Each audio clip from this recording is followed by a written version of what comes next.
All right. It says I am live, so I'm going to trust it. I'm doing a new setup, so this is new for me. But welcome to anyone who is joining and those who will join later.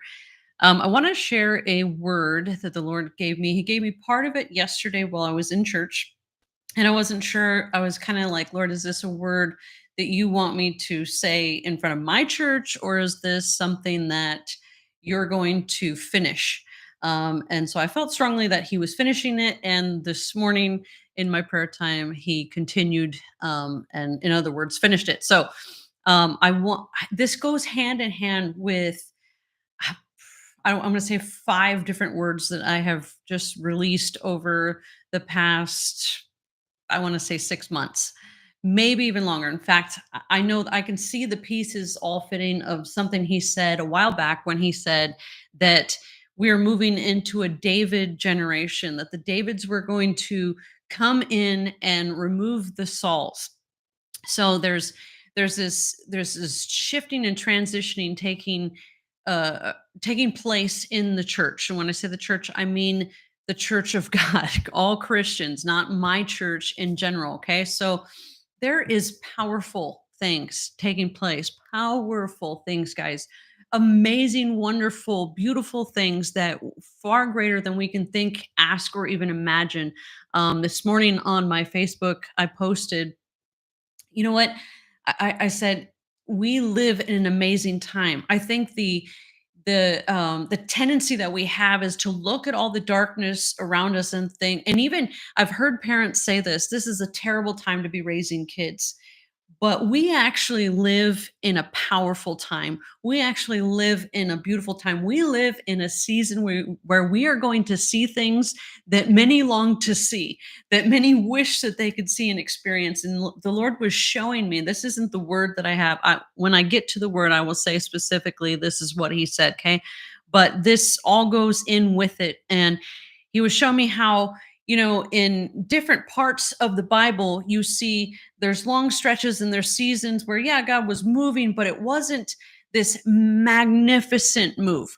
And then you do see it, like you see him come in and move magnificently in Exodus, right? And the way that he delivered the Israelites and the numbers of miracles that he did. And then you see him work here and there. And then you see the time of Jesus, when Jesus came, and how God moved in great power there, and the many miracles and those types of things. And then you see this long stretch of, yeah, God was working. He's never left us, He's never abandoned us, He's always working. But there's certain seasons where He moves mightily. And we are in one of those seasons. And I was just wow, Lord, this is so cool. This is so cool, guys. And there is such an excitement in the heavenlies. Okay. There's such an excitement taking place yesterday when I was in worship in church, and part of this word that I'm going to share dropped on me. And just this is reiterating like a word that he said probably three different ways already. Like I said, this is nothing new, but maybe you haven't heard me share this yet. Maybe you haven't heard other prophets share this yet. So maybe it will be new to you. And this is one of the reasons that he does this, not just for confirmation.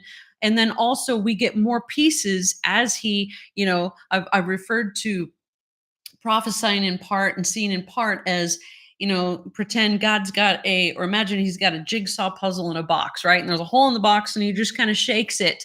And, a prophet over there and a prophet over there and someone over there is getting a little piece here and there, right?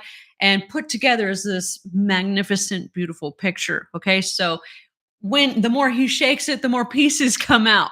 All right. So there's this reiterating his plan that is taking place. The season we are getting ready to step into. If you watch my videos, you've seen just recently, I want to say it was right before the election, the word that the Lord gave me for the season the church is headed into, Christians, that type of thing.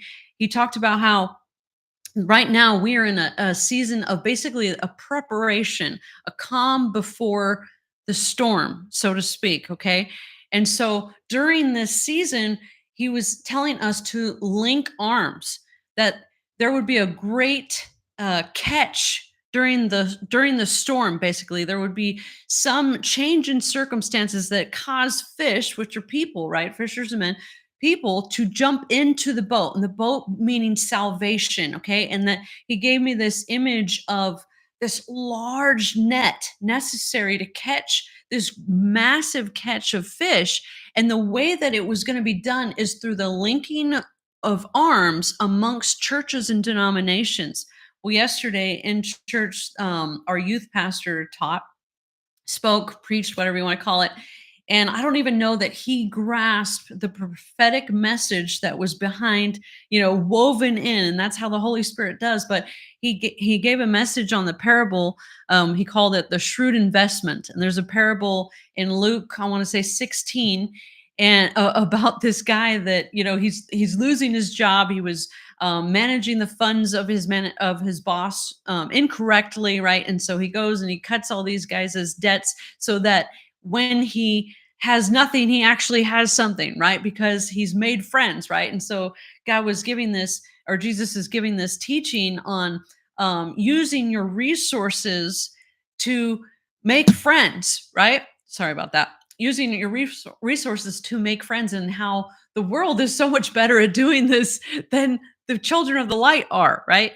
And so this idea behind it is the sharing of resources, the linking of arms. This season is That's what this season about. This season is about linking arms, sharing resources, making connections, making friends, because you are going to need them. That is what the Lord had said, okay?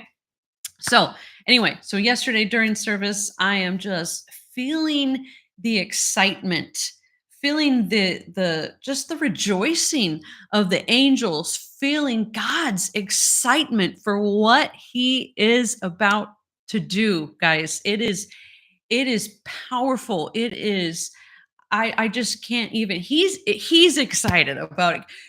The God of gods, Lord of lords, King of kings, creator of the whole universe is excited about it. How can you not be excited about it? All right. So here is what this image I got yesterday. Well, let me tell you the word, and then I'll share the image that I got yesterday. But this was a fulfillment, kind of a tying together. Sometimes revelation is this way. It comes, like I said, it comes in parts, and that can be, you know what, that person has a part, that person has a part, and we put our parts together. Or sometimes he even speaks in part to one person. And then when they got a full package, it is time to send it out. Okay. Um, Here's what he said to me during prayer this morning. He said, "There is a strong wind coming." Okay. He said, "A shaking." I heard the word segregation, and I actually had to look this word up. This is one of the ways the Lord speaks to me, and it means one of the meanings, which I'm sure is the one he means, is to be set apart. Okay, a setting apart. So he's saying there's a strong wind coming, a shaking, something that is going to set apart. And I believe he's talking specifically to the church here. Okay. And this is what he says. He says, hold fast. And there's several verses there that we can go to. I personally did not feel led to look into those, but there's another verse coming that I will share with you, another couple set of words that he chose that triggered in me. He wants that verse, okay? But when the Lord speaks, he chooses his words carefully, and we can glean every bit that we can out of it. So definitely you want to do a search on hold fast. What is he saying? Hold fast. I can think of one specifically. I believe it's in Revelation. He says, hold fast to what you have until I come. Okay. But he is saying, hold fast. And then this is what he said. He said, patient endurance will win this race. Okay. Patient endurance will win this race. And so when I heard patient endurance, I was like, that's a verse. I know it's a verse. I need to look that up. Okay. So we're going to read that real quick. I hope you don't mind reading it. I don't have it up here as this is a live. Usually I would queue it up on my regular videos and edit and that kind of thing so you can see it on the screen. But this is Hebrews chapter 10, verse 35 through 37. You can read, the prior verses to that and the verses after that, but these are the ones specifically that I felt were important to read here, okay? So Hebrews 10:35 through 37 says, this is NLT. So do not throw away this confident trust in the Lord. Remember the great reward that it brings you. Patient endurance is what you need now, so that you will continue to do God's will. Then you will receive all that He has promised. For in just a little while, the coming one will come and not delay. Okay, so He's telling us that there is a strong wind coming. Now, whenever the Lord speaks, whether that's in a dream, whether that's revelation, whether that is a vision, it can be metaphoric, it could be literal, it could be literal and metaphoric, mixed between the two. And I have to take some liberties, but I also have to take some cautions to not add or take away from what the Lord is saying. But let me just say that I believe the strong wind is metaphoric. I do not believe there's a really strong, hurricane or a tornado or something like that coming. I believe the wind is spiritual. There is a strong wind coming. Okay? A shaking, something that is some sort of disruption. That's what I just heard just now. A disruption, some sort of shaking. And yesterday when I was getting this image, and I'm gonna share it here in a minute. The shaking, it was like the Lord was emphasizing not all shakings are a bad thing. Okay. This shaking is a good thing. All right. We'll talk more about that in a second. So he's saying there's a strong wind coming, there's a disruption, some sort of shake, a shift, and it's going to separate, right? It's going to cause a segregation. It's going to cause this being set apart. Okay. So, and then he tells us, hold fast. And what you need now is patient endurance to continue doing my will. I'm not sure that this is a feel good message, guys. Some of it is good because God takes everything that the enemy intends for evil and he turns it for good. And we can do all things through Christ who strengthens us. There's no need to fear, but I can tell you that through other things that he has told me, there are crazy trials and tribulations and persecutions coming.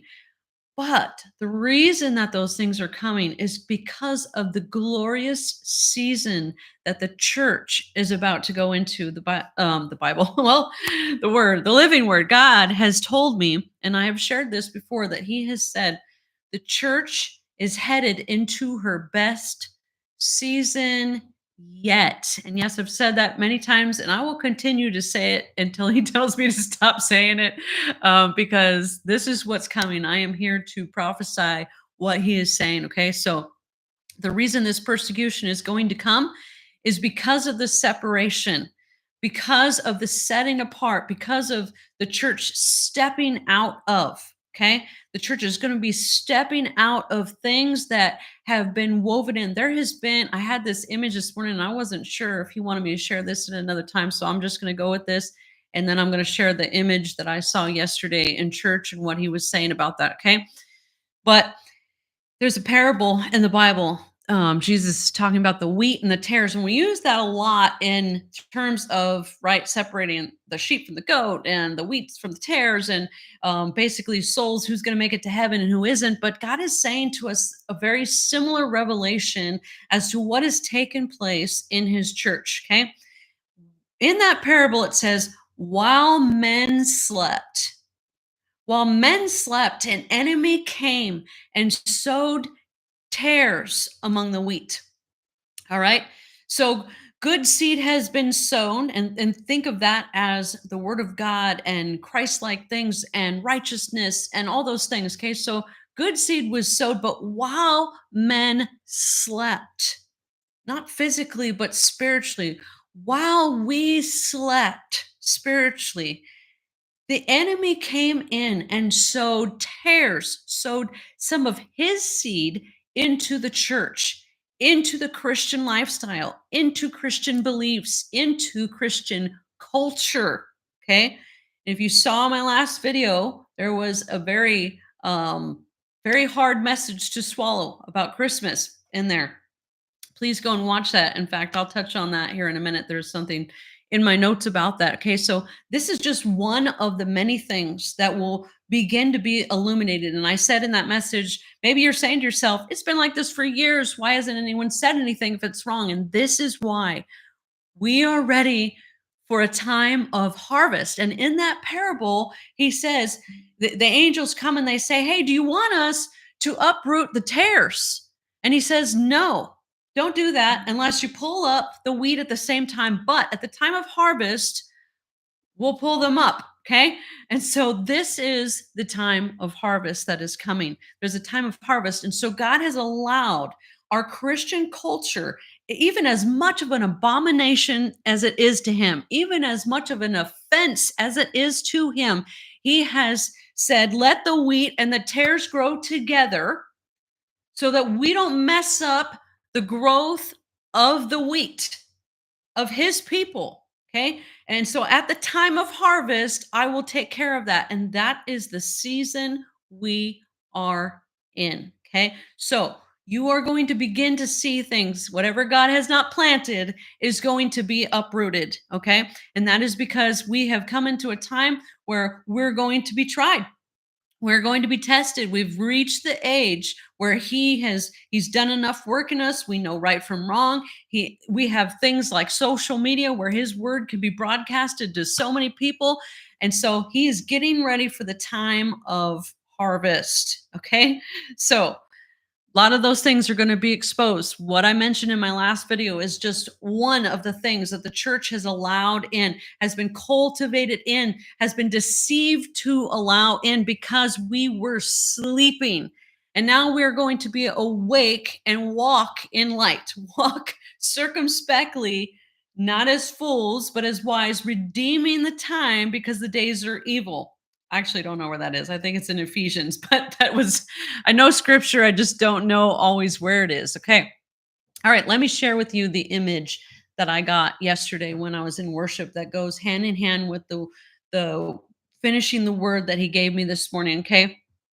I got this image when he was mentioning shaking and like this image of stuffing a, let's say, stuffed animal. Have you ever gone to build a bear, or maybe you just tried to you sew, you knit or something, and you're making, this stuffed animal. Okay. And so you can put all this stuffing in there, but in order to get into like the arms and the legs and the head and those types of places, you kind of have to shake it a little bit. You got to move things around a little bit to really pack it in there. And there was this word he was giving me about, we were meant to be filled with God's spirit, filled with his spirit, not just have parts of him, not just be only certain pieces of us purified. We were meant to be filled, stuffed completely with his Holy Spirit. And so,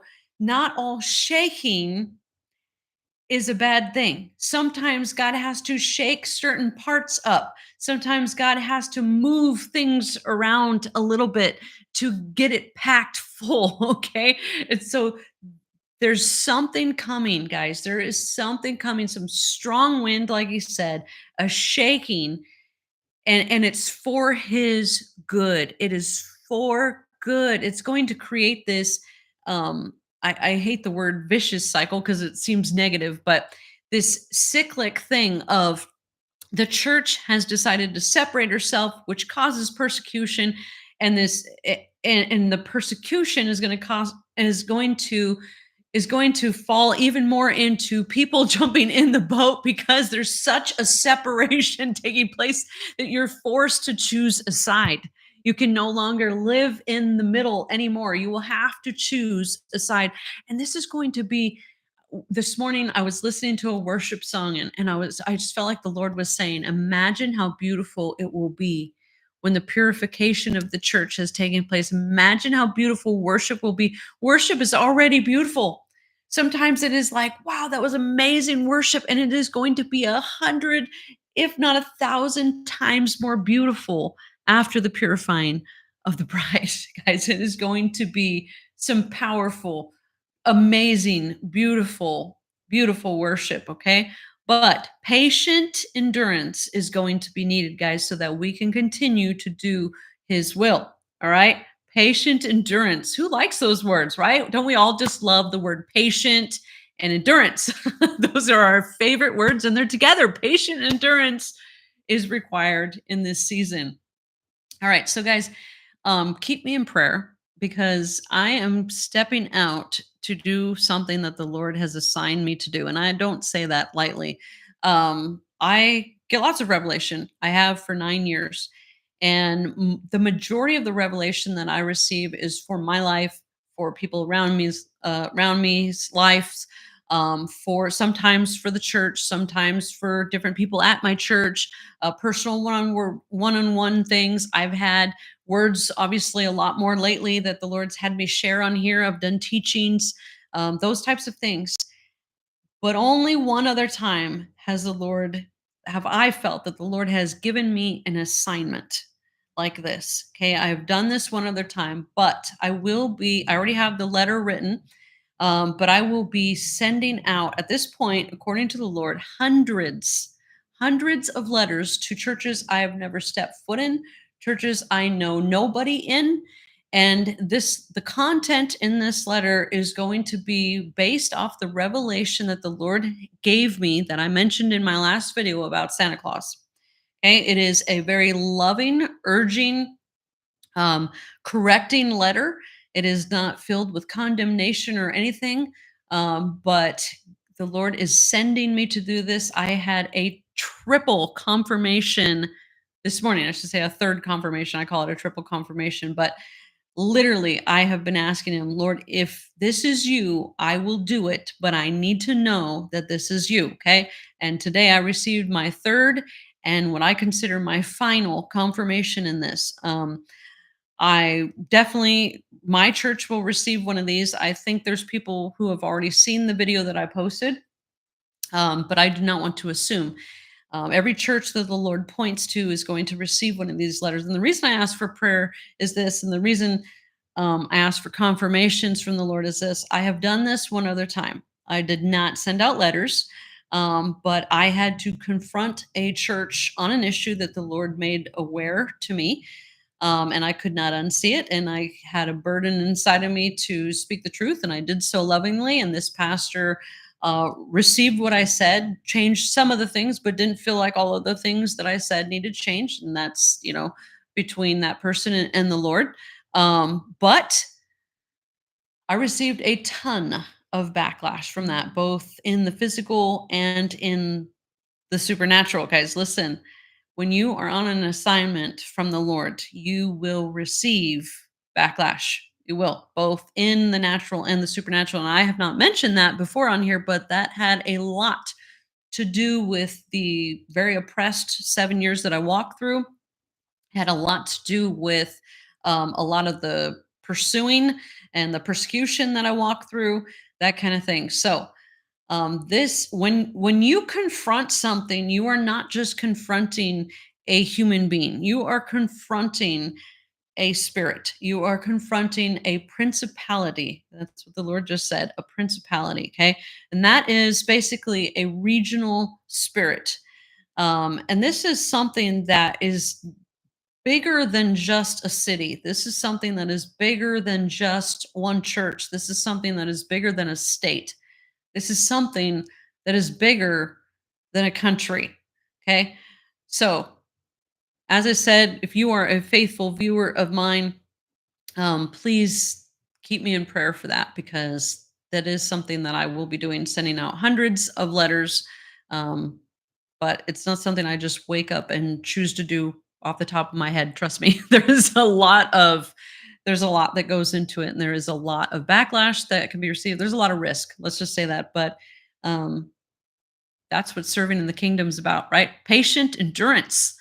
We love it, and holding fast, right? And this shaking, this segregation, guys. He is purifying his bride. He's purifying his bride, and it is a beautiful, just powerful time that we live in. So powerful. All right. Well, that is what I have for you guys. So I look forward to seeing you in other videos. And yeah, I just keep me in prayer. Okay. God bless you guys.